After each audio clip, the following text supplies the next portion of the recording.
Hey guys, welcome back to my channel vlogs with Sangeetha. So ಇವತ್ತಿನ ವಿಡಿಯೋದಲ್ಲಿ ನಾವು ಸಂಗೀತ ಶೃಂಗೇರಿ ಅವರ ಬಗ್ಗೆ ಮಾತಾಡ್ತಾ ಇದ್ದೀವಿ. ಸೊ ಬಿಗ್ ಬಾಸ್ ಮನೆಯಿಂದ ಹೊರಗಡೆ ಬಂದಾದಮೇಲೆ ಮೊದಲನೇ ಬಾರಿಗೆ ಅವರ ಒಂದು ಮೂವಿ ಮ್ಯಾರಿಗೋಲ್ಡ್ ಅನ್ನೋದು ರಿಲೀಸ್ ಆಗಿದೆ. ಸೊ ಏಪ್ರಿಲ್ 5ನೇ ತಾರೀಕು ಇದು ರಿಲೀಸ್ ಆಗಿದ್ದು, ನೆನ್ನೆನೇ ರಿಲೀಸ್ ಆಯಿತು. ಸೊ ರಿಲೀಸ್ ಆಗಿದ್ದ ದಿನ ಏನೆಲ್ಲ ಆಯಿತು ಏನು ಅಂತೆಲ್ಲ ನಾನು ಇವತ್ತಿನ ವಿಡಿಯೋದಲ್ಲಿ ತಿಳಿಸ್ಕೊಡ್ತೀನಿ. ಹೋಪ್ ನಿಮ್ಮೆಲ್ಲರಿಗೂ ಈ ವಿಡಿಯೋ ಇಷ್ಟ ಆಗುತ್ತೆ ಅಂತ ಅಂದ್ಕೊಂಡಿದ್ದೀನಿ. ಸೊ ಏಪ್ರಿಲ್ 5ನೇ ತಾರೀಕು ಮೂವಿ ರಿಲೀಸ್ ಆಗಿದ್ದು, ಅದು 5ನೇ ತಾರೀಕಿಂತ ಮುಂಚೆ 4ನೇ ತಾರೀಕು ಪ್ರೀಮಿಯಂ ಶೋ ಅಂತ ನಡೆಯುತ್ತೆ. ಸೊ ಅದರೊಳಗೆ ಬರೀ ಸೆಲೆಬ್ರಿಟೀಸ್ ಇರ್ತಾರೆ. ಸೊ ಅದ್ರ ಬಗ್ಗೆ ಕಂಪ್ಲೀಟಾಗಿ ಡೀಟೇಲ್ಸ್ ನಾನು ಹಿಂದಿನ ವಿಡಿಯೋದಲ್ಲಿ ಕೊಟ್ಟಿದ್ದೀನಿ. ಯಾವುದನ್ನು ನೋಡಿ ಅಂದರೆ ನೀವು ಚೆಕ್ ಮಾಡ್ಕೊಂಬರ್ಬೋದು. ಸೊ ಆ ಒಂದು ವಿಡಿಯೋ ಚೆಕ್ ಮಾಡಿದ್ರೆ ನಿಮಗೆ ಇದರ ಕಂಟಿನ್ಯೂಷನ್ ಥರ ಸಿಗುತ್ತೆ ಅಂತ ಅಷ್ಟೇ. ಸೊ ಇವತ್ತು ಏಪ್ರಿಲ್ 5ನೇ ತಾರೀಕು ಅವರು ಹೇಗೆ ಬಂದಿದ್ದರು ಏನು ಅಂತ ಫಸ್ಟ್ ಹೇಳೋಣ. ಸೊ ಸಂಗೀತ ಅವರು ಬಂದಿದ್ದು ಗೋಲ್ಡನ್ ಸ್ಯಾರೀಲಿ. ಸೊ ನೆನ್ನೆ ಅವರು ಸ್ವಲ್ಪ ಮಾಡ್ರನ್ ಆಗಿ ಬಂದಿದ್ದರು, ಇವತ್ತು ಟ್ರೆಡಿಷ್ನಲ್ ಆಗಿ ಬಂದಿದ್ದಾರೆ ಕಂಪ್ಲೀಟಾಗಿ. ಸೊ ಮ್ಯಾರಿಗೋಲ್ಡ್ ಅನ್ನೋದ್ರಿಂದ ಸೊ ಹೆಸರಲ್ಲೇ ಗೋಲ್ಡ್ ಇದೆ. ಸೊ ಗೋಲ್ಡನ್ ಸ್ಯಾರಿ ಹಾಕಿದ್ರು, golden with red colour sari ಅವರು ಹಾಕಿದ್ದು. ಸೊ ಸ್ಯಾರಿಲಿ ತುಂಬಾ ಚೆನ್ನಾಗಿ ಕಾಣ್ತಿದ್ರು ಅಂತ ಹೇಳ್ಬೋದು. ಯಾಕಂದರೆ ಅವ್ರಿಗೆ ಸ್ಯಾರಿ ತುಂಬ ಚೆನ್ನಾಗಿ ಸೂಟ್ ಕೂಡ ಆಗುತ್ತೆ. ಮತ್ತು ಸಾಕಷ್ಟು ಬಾರಿ ಇವಾಗ ಆಲ್ರೆಡಿ ಅವರು ಸ್ಯಾರೀಸಲ್ಲಿ ಕಾಣಿಸ್ಕೊಂಡಿರೋದ್ರಿಂದ ಜನಕ್ಕೆ ಅಡ್ಜಸ್ಟ್ ಆಗಿದ್ದಾರೆ ಅದೇ ಥರ ಒಂದು ಲುಕ್ಕಲ್ಲಿ. ಸೊ ನೋಡಿದ್ರೆ ನೀವು ಕೂಡ ಬರುತ್ತೆ. ಸೊ ಕಂಪ್ಲೀಟಾಗಿ ಒಂದು golden colour sari with red border ಆ ಥರ ಅವರು ಬಂದಿರೋದು. ಸೊ 10 ಗಂಟೆಗೇನೋ ಶೋ ಇತ್ತು ಬೆಳಿಗ್ಗೆ. ಸೊ ಈ ಒಂದು ಫಸ್ಟ್ ಶೋ ರಿಲೀಸ್ ಆಗಿದ್ದು, ಅಂದರೆ ಫಸ್ಟ್ ಥಿಯೇಟ್ರಲ್ಲಿ ಯಾವ ಥಿಯೇಟ್ರಲ್ಲಿ ರಿಲೀಸ್ ಆಗಿದ್ದು ಅಂತ ಅಂದರೆ ಮೂವಿ ವೀರೇಶ್ ಥಿಯೇಟರಲ್ಲಿ. ಸೊ ಅಲ್ಲಿ ಫಸ್ಟ್ ಇದು ಮಾಡಬೇಕು ಅಂತ ವೀರೇಶಲ್ಲಿ ವರ್ಕ್ ಮಾಡಿದ್ದು. ಸೊ ವೀರೇಶ್ ಥಿಯೇಟರಲ್ಲಿ ಹೀರೋ ಹೀರೋಯಿನ್ ಇಡೀ ತಂಡ ಹೋಗಿತ್ತು ನಿನ್ನೆ. ಸೊ ಇವತ್ತು ಕೂಡ ಅಂದರೆ ಏಪ್ರಿಲ್ 6ನೇ ತಾರೀಕು ಕೂಡ ಕೆಲವೊಂದಿಷ್ಟು ಮಾಲ್ಗೆಲ್ಲ ಹೋಗ್ತಿದ್ದಾರೆ, GT ಮಾಲ್ಗೆಲ್ಲ. ಸೊ ಅದ್ರ ಬಗ್ಗೆ ಬೇಕಾದ್ರೆ ನಾನು ಇನ್ನೊಂದು ವಿಡಿಯೋದಲ್ಲಿ ತಿಳಿಸ್ಕೊಡ್ತೀನಿ. ಸೊ 5ನೇ ತಾರೀಕಂತೂ ಅವರು ಹೋಗಿದ್ದು ವೀರೇಶ್ ಥಿಯೇಟರ್ಗೆ. ಸೊ ಇಡೀ ಮ್ಯಾರಿಗೋಲ್ಡ್ ತಂಡ ವೀರೇಶ್ ಥಿಯೇಟರ್ಗೆ ಹೋಗಿತ್ತು. ಸೊ ಅಲ್ಲಿ ನೋಡೋದಾದರೆ ಫಸ್ಟ್ ಆಫ್ ಆಲ್ ಅವ್ರಿಗೆ ಒಳ್ಳೆ ವೆಲ್ಕಮ್ ಆಯಿತು, ಕಟೌಟ್ ಎಲ್ಲ ಹಾಕ್ಸಿದ್ರು. ಸೊ ಪ್ರತಿ ಸತಿ ನಾವು ಜಾಸ್ತಿ ನೋಡ್ತೀವಿ ಹೀರೋ ಕಟೌಟ್ ಮಾತ್ರ ಬಿದ್ದಿರುತ್ತೆ. ಬಟ್ ಈ ಸತಿ ಆ್ಯಕ್ಚುಲಿ ಹೇಳ್ಬೇಕಂದ್ರೆ ಬಿಗ್ ಬಾಸಿಗೆ ಬಂದಾಗಿದ್ದಾನೂ ಅಷ್ಟೇ ಸಂಗೀತ ಅವರ ಒಂದು ಡಿಫ್ರೆಂಟ್ ಲೆವೆಲ್ ಆಫ್ ಕ್ರೇಜ್ ಇದೆ ಅವ್ರಿಗೆ ಒಂದು. ಯಾಕಂದರೆ ಬಿಗ್ ಬಾಸಲ್ಲಿ ಕೂಡ ಅಷ್ಟೇ ಎಲ್ಲ ಹೆಣ್ಮಕ್ಳಿಗಾಗಲಿ ಗಂಡ್ಮಕ್ಳಿಗಾಗಲಿ ಬೇರೆ ಒಂದು ಲೆವೆಲ್ ಇತ್ತು. ಆದರೆ ಸಂಗೀತ ಅವ್ರಿಗೆ ಇನ್ನೊಂದು ಲೆವೆಲ್ ಕ್ರೇಜ್ ಇತ್ತು. ಆವಾಗಿಂದನೇ ಅವರ ಪರ್ಸ್ನಾಲಿಟಿಗೆ ಬೇರೆ ಥರನೇ ಫ್ಯಾನ್ಸ್ ಇದ್ದಾರೆ. ಸೊ ಇವಾಗ ಕೂಡ ಅಷ್ಟೇ ಪ್ರತಿಯೊಂದು ಮೂವೀಸಲ್ಲೂ ನಾವು ಹೆಚ್ಚಾಗಿ ನೋಡೋದು ಬರೀ ಹುಡುಗರು ಕಟೌಟು. ಬಟ್ ಈ ಒಂದು ಮೂವಿಲಿ ನೋಡೋದಾದರೆ ಹುಡುಗ ಮತ್ತು ಹುಡುಗಿ ಇಬ್ಬರು ಕಟೌಟು ಬಿದ್ದಿದೆ. ಅಂದರೆ ದಿಗಂತ್ ಅವ್ರದ್ದು ಮತ್ತು ಸಂಗೀತ ಅವ್ರದ್ದು ಇಬ್ಬರು ಕಟೌಟು ಹಾಕಿದ್ದಾರೆ. ಸೊ ಅದು ಕೂಡ ಅವರ ಫ್ಯಾನ್ಸ್ಗೆ ಇನ್ನೂ ಖುಷಿ ತರುವಂಥ ವಿಷಯನೇ ಆಗಿತ್ತು.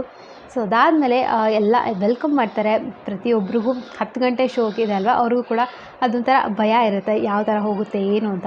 ಸೊ ಅದಾದಮೇಲೆ ಫೈನಲಿ 10 ಗಂಟೆ ಆಗುತ್ತೆ, ಸೀಟ್ಸ್ ಎಲ್ಲ ಸ್ಟಾರ್ಟ್ ಆಗುತ್ತೆ, ಎಲ್ಲರೂ ಹೋಗೋಕ್ಕೆ ಸ್ಟಾರ್ಟ್ ಮಾಡ್ತಾರೆ ಮೂವಿಗೆ. ಸೊ ಕಂಪ್ಲೀಟ್ಲಿ ಒಂದು ಥಿಯೇಟರ್ ಏನಿತ್ತು ವೀರೇಶ್ ಥಿಯೇಟರ್ 5ನೇ ತಾರೀಕು ಫುಲ್ ಆಗಿತ್ತು, ಹೌಸ್ಫುಲ್ ಆಗಿತ್ತು ಅದು. ಸೊ ಹೌಸ್ಫುಲ್ ಆಗಿದ್ದಕ್ಕಂತೂ ಖಂಡಿತವಾಗ್ಲೂ ಅವ್ರಿಗೆಲ್ಲರಿಗೂ ಖುಷಿ ಇತ್ತು.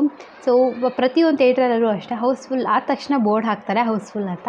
ಸೊ ಆ ಒಂದು ಬೋರ್ಡ್ನ ನೋಡೋಕ್ಕೆ ಎಷ್ಟೊಂದು ಜನ ಆ್ಯಕ್ಟರ್ಸ್ ಕಾಯ್ತಿರ್ತಾರೆ. ಯಾಕಂದರೆ 2-3 ವರ್ಷಗಳಿಂದ ಒಂದು ಪ್ರಾಜೆಕ್ಟಿಗೆ ಅಂತ ಅವರ ಟೈಮ್ನ ಇಟ್ಟಿರ್ತಾರೆ, ತುಂಬ ಕನಸ್ಪಟ್ಟಿರ್ತಾರೆ. ಯಾಕಂದರೆ ಆ ಒಂದು ಮೂವಿ ಹಿಟ್ಟಾದರೆ ಅವರ ಒಂದು ಕೆರಿಯರಲ್ಲೇ ಅದು ಟರ್ನಿಂಗ್ ಪಾಯಿಂಟ್ ಆಗುತ್ತೆ ಅಂತ.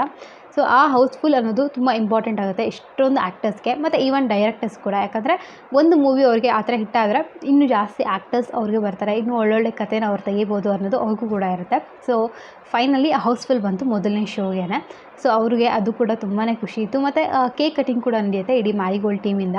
ಸೊ ಅದಾದಮೇಲೆ ಡ್ಯಾನ್ಸ್ ಕೂಡ ಬಂದಿತ್ತು. ಅಂದರೆ ಹೊರಗಡೆ ಎಲ್ಲರೂ ಹೀರೋ ಮತ್ತು ಹೀರೋಯಿನ್ ಇಬ್ಬರು ದಿಗಂತ್ ಅವರು ಇದ್ದರು ಮತ್ತು ಸಂಗೀತ ಅವರು ಇದ್ದರು. ಸೊ ಎಲ್ಲರೂ ಒಂದು ಡ್ಯಾನ್ಸ್ ಮಾಡ್ತಾರೆ ಖುಷಿಗೆ. ಸೊ ಇದು ಕೂಡ ಆಗುತ್ತೆ. ಅದಾದಮೇಲೆ ರಿವ್ಯೂ ಅನ್ನೋದು ತುಂಬ ಇಂಪಾರ್ಟೆಂಟ್ ಆಗುತ್ತೆ ಜನದ್ದು. ಯಾಕಂದರೆ ಒಂದೇ ಸತಿ ಸುಮ್ಮನೆ ಹೋಗಿ ಮೂವಿ ನೋಡಿ ಬರೋದಲ್ಲ, ಮೂವಿ ನೋಡಿ ಬಂದಾದಮೇಲೆ ಜನ ಏನಾದರೂ ಅದಕ್ಕೆ ಒಳ್ಳೆ ರೆಸ್ಪಾನ್ಸ್ ಕೊಟ್ಟರೆ ಇನ್ನೂ ಜಾಸ್ತಿ ಜನ ಹೋಗ್ಬಿಟ್ಟು ಮೂವಿ ನೋಡ್ತಾರೆ. ಬಟ್ ರೆಸ್ಪಾನ್ಸ್ ಚೆನ್ನಾಗಿಲ್ಲ ಅಂದರೆ ಖಂಡಿತವಾಗ್ಲೂ ಮೂವಿ ಮೊದಲನೇದು ಫುಲ್ ಆಗಿದ್ರೂ ಆಮೇಲೆ ಹೋಗೋದಿಲ್ಲ ಯಾರು ಜಾಸ್ತಿ. ಸೊ ಈ ಒಂದು ಮೂವಿ ರಿವ್ಯೂಸ್ ನೀವು ನೋಡೋದಾದರೆ ಪ್ರತಿಯೊಬ್ಬರು ರಿವ್ಯೂನು ನೀವು ನೋಡ್ಬೋದು. ತುಂಬ ಒಂದು ಡಿಫ್ರೆಂಟಾಗಿ ಎಲ್ಲರೂ ರಿವ್ಯೂ ಕೊಡ್ತಿದ್ದಾರೆ. ಹಾಗೆ ಕೇಳೋಕ್ಕೆ ಒಂಥರ ಇಂಟ್ರೆಸ್ಟಿಂಗ್ ಇದೆ ಅಂತಲೂ ಅನಿಸುತ್ತೆ. ಯಾಕಂದರೆ ನಾನು ಪ್ರೀಮಿಯಂ ಶೋ ಅಲ್ಲಿ ಕೂಡ ಹೇಳಿದ್ದೆ ನಿಮಗೆ, ಅಲ್ಲಿ ಬಂದು ನೋಡಿದಂಥ ಸೆಲೆಬ್ರಿಟೀಸ್ ಎಲ್ಲ ಯಾವ್ಯಾವ ಥರ ಹೇಳಿದ್ರು ಅಂತ. ಇಲ್ಲಿ ಕೂಡ ಅಷ್ಟೇ ಅವರ ಪ್ರತಿಯೊಬ್ಬ ಫ್ಯಾನ್ ಎಷ್ಟೊಂದು ಜನ ಹೌದು ಸಂಗೀತ ಫ್ಯಾನ್ಸ್ ಆಗಿರೋದಕ್ಕೆ ನೋಡೋಕ್ಕೆ ಹೋಗಿದ್ದಾರೆ. ಬಟ್ ಆದ್ರೂ ನೋಡಿ ಸೀರಿಯಸ್ಲಿ ಅವರು ಮೂವಿನ ಇಷ್ಟಪಟ್ಟು ಬಂದಿದ್ದಾರೆ. So mainly movie content related ಯಾವ ಥರ ಏನಿದೆ ಅಂದರೆ ಅತಿ ಆಸೆ ಪಟ್ಟರೆ ನಾವು ಹೇಗೆ ನಮಗೆ ಲಾಸ್ ಆಗುತ್ತೆ, ನಮ್ಮ ಎಕ್ಸ್ಪೆಕ್ಟೇಷನ್ ರೀಚ್ ಆಗಲಿಲ್ದಾಗ ನಮ್ಗೆ ಏನಾಗುತ್ತೆ. ಮತ್ತು ಒಂದು ಹುಡುಗಿ ಕ್ಯಾರೆಕ್ಟರ್. ಸೊ ಪ್ರತಿ ಸತಿನೂ ಸಂಗೀತ ಅವರು ಹೇಳ್ತಿರ್ತಾರೆ ಸೊ ಒಂದು ವುಮೆನ್ ಓರಿಯೆಂಟೆಡ್ ಮೂವೀಸ್ ಮಾಡಬೇಕು ಅಂತ. ಸೊ ಅದೇ ಥರ ಇದು ಒಂದು ಸ್ವಲ್ಪ ರಿಲೇಟೆಡ್ ಇದೆ ಅಂತ ಅನಿಸುತ್ತೆ. ಸೊ ಹೆಣ್ಣು ನೋಡೋಕ್ಕೆ ಮೇಲ್ಗಡೆ ಹೇಗೆ ಕಾಣ್ತಾರೆ ಹಾಗೆ ಇರಲ್ಲ, ಅವರು ಕೂಡ ಸಾಕಷ್ಟು ಪ್ರಾಬ್ಲಮ್ಸ್ ಇರುತ್ತೆ. ಅವ್ರು ಯಾವ ಥರ ಲೈಫ್ನ ಕಂಟ್ರೋಲ್ ಮಾಡ್ಕೊಂಡು ಹೋಗ್ತಾರೆ, ಯಾವ ಥರ ಬ್ಯಾಲೆನ್ಸ್ ಮಾಡ್ತಾರೆ ಅನ್ನೋದು ಈ ಮೂವಿಲಿ ಇದೆ ಅಂತ ಪ್ರತಿಯೊಂದು ರಿವ್ಯೂಸ್ ನೋಡಿದಾಗ ಅನಿಸಿದ್ದು. ಸೊ ಅದಾದಮೇಲೆ ಎಷ್ಟೊಂದು ಜನ ಹೇಳಿದ್ರು ಒಂದು ಮೂವಿ ಟರ್ನಿಂಗ್ ಪಾಯಿಂಟ್ ಖಂಡಿತವಾಗ್ಲೂ ಸಂಗೀತ ಶೃಂಗೇರಿ ಅವ್ರಿಗಾಗುತ್ತೆ, ಒಳ್ಳೆಯದಾಗಲಿ ಈ ಮೂವಿಗೆ ಅಂತ. So family oriented movie. So ಖಂಡಿತವಾಗ್ಲೂ ಚೆನ್ನಾಗಿದೆ. ಮತ್ತು ಇನ್ನೊಂದು ತುಂಬ ಜನ ಹೇಳಿದ್ದು ಏನು ಅಂದರೆ ಸಸ್ಪೆನ್ಸ್, ತುಂಬಾ ಸಸ್ಪೆನ್ಸ್ ಇದೆ. ಟ್ವಿಸ್ಟ್ ಮೇಲೆ ಟ್ವಿಸ್ಟ್ ಇದೆಯಂತೆ ಮೂವಿಲಿ. ಸೊ ಅದ್ರೊಳಗೂ ಎಂಡಿಂಗ್ ಬರ್ತಾ ಬರ್ತಾ ಕ್ಲೈಮ್ಯಾಕ್ಸಲ್ಲಿ ಅಂದ್ಕೊಂಡು ಇರಲ್ಲ ಆ ಥರ ಟ್ವಿಸ್ಟ್ ಬಂದಿದೆ ಅಂತ ಹೇಳಿದ್ರು. ಸೊ ನಾನು ಖಂಡಿತವಾಗ್ಲೂ ಮೂವಿ ನೋಡಿಲ್ಲ, ಆದರೆ ರಿವ್ಯೂಸ್ ಏನೇನಿದೆ ಅದನ್ನ ನೋಡಿ ನನಗೂ ಕೂಡ ಎಕ್ಸೈಟ್ ಆಯಿತು, ಏನಿರ್ಬೋದು ಆ ಥರ ಟ್ವಿಸ್ಟು ಅಂತ. ಸೊ ತುಂಬ ಜನ ಹೇಳಿದ್ದಾರೆ ಟ್ವಿಸ್ಟ್ಗಳು ಮಾತ್ರ ಸಿಕ್ಕಾಪಟ್ಟೆ ಇದೆ ಲಾಸ್ಟ್ ಎಂಡಿಂಗ್ ಅಂತ. ಸೊ ಸಂಗೀತ ಅವರ ಹೆಸರು ಇದರೊಳಗೆ ಈ ಒಂದು ಮೂವಿಲಿ ಬಂದು ಸೋನು ಅಂತ. ಸೊ ಎಷ್ಟೊಂದು ಜನ ಹಾಕಿದ್ರಿಂದ ನೋಡಿದ್ದು ನಾನು. So Sonu is an emotion ಅಂತ ಹಾಕಿದ್ರು. ಸೊ ಮೋಸ್ಟ್ಲಿ ಆ ಕ್ಯಾರೆಕ್ಟರ್ ಬಗ್ಗೆ ಕಂಪ್ಲೀಟಾಗಿ ಡಿಫ್ರೆಂಟಾಗಿ ತೋರಿಸ್ತಿದ್ದಾರೆ ಅಂತ ಅನಿಸುತ್ತೆ ಸಂಗೀತ ಅವ್ರನ್ನ. ಸೊ ನೋಡೋಣ ಹೇಗಿದೆ ಏನು ಅಂತ. ಮತ್ತು ಇನ್ನೊಂದು ಏನಂದರೆ ದಿಗಂತ್ ಅವ್ರು ಕೂಡ ಅಷ್ಟೇ, ಇಷ್ಟು ದಿನ ಅವ್ರು ಏನು ಮೂವೀಸ್ ಮಾಡಿದ್ರು ಎಲ್ಲದರೊಳಗೂ ಒಂಥರ ಚಾಕ್ಲೇಟ್ ಬಾಯ್ ಥರ ಅವರು ಮೂವೀಸ್ ಮಾಡಿದ್ದು. ಬಟ್ ಇದರೊಳಗೆ ಕಂಪ್ಲೀಟಾಗಿ ಅವರು ಒಂಥರ ವಿಲನ್ ಲುಕ್ ಕೊಟ್ಟಿದ್ದಾರೆ. ಸೊ ಅದು ಕೂಡ ಇಂಟ್ರೆಸ್ಟಿಂಗ್ ಆಗಿರುತ್ತೆ. ಹಾಗೆ ಇನ್ನೊಂದು ತುಂಬ ಕಮ್ಮಿ ಜನ ಇದನ್ನ ಅಬ್ಸರ್ವ್ ಮಾಡಿರೋದು, ಮ್ಯಾರಿಗೋಲ್ಡ್ ಅವ್ರದ್ದು ಏನೋ ಒಂದು ಟೈಟಲ್ ಇದೆ ಮೂವಿದು. ಸೊ ಆ ಒಂದು ಟೈಟಲ್ನ ನೀವು ಅಬ್ಸರ್ವ್ ಮಾಡಿದ್ರೂ ಕೂಡ ಅಷ್ಟೇ ಗೊತ್ತಾಗುತ್ತೆ. ಮ್ಯಾರಿಗೋಲ್ಡ್ ಏನಿದೆ ಕಂಪ್ಲೀಟಾಗಿ ಮಾರಿ ಅನ್ನೋದೇ ಬೇರೆ ಥರ ಇದೆ, ಗೋಲ್ಡ್ ಅನ್ನೋದೇ ಬೇರೆ ಥರ ಇದೆ.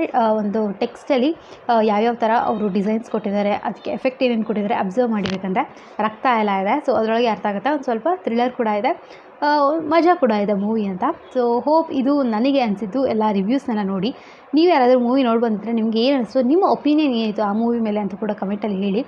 ಸೊ ದಟ್ ಇನ್ನೂ ಯಾರಾದರೂ ನೋಡ್ತಿರೋ ವೀಡಿಯೋನ ಇಷ್ಟಪಟ್ಟು ಮೂವಿ ಹೋಗಿ ನೋಡಿ ಬರ್ಬೋದು. ಸೊ ಹೋಪ್ ಎಲ್ಲರಿಗೂ ವಿಡಿಯೋ ಇಷ್ಟ ಆಗಿದೆ ಅಂತ ಅಂದ್ಕೊಂಡಿದ್ದೀನಿ. ಇದೇ ಥರ ವೀಡಿಯೋಸ್ ಬರ್ತಾ ಇರುತ್ತೆ ನನ್ನ ಚಾನಲಲ್ಲಿ. ಸೊ ಪ್ಲೀಸ್ ಚಾನಲ್ಗೆ ಸಬ್ಸ್ಕ್ರೈಬ್ ಮಾಡಿ ಸಪೋರ್ಟ್ ಮಾಡಿ. ಹಾಗೆ ರಕ್ಷಣಾ ಚಾನಲ್ ಕೂಡ ಒಬ್ಬರು ಸಬ್ಸ್ಕ್ರೈಬ್ ಮಾಡ್ಕೊಳ್ಳಿ. ಅವಳ ಚಾನಲ್ ಹೆಸರು ರಕ್ಷಾ ರೆಡ್ಡಿ ಅಂತ. ಡೈಲಿ ವೀಡಿಯೋಸ್ ಹಾಕಿರ್ತಾಳೆ, ನಿಮ್ಮೆಲ್ಲರಿಗೂ ಇಷ್ಟ ಆಗ್ಬೋದು. ಸೊ ಮತ್ತೆ ಹೊಸ ವೀಡಿಯೋದಲ್ಲಿ ಸಿಗ್ತೀನಿ. ಟೇಕ್ ಕೇರ್, ಬಾಯ್.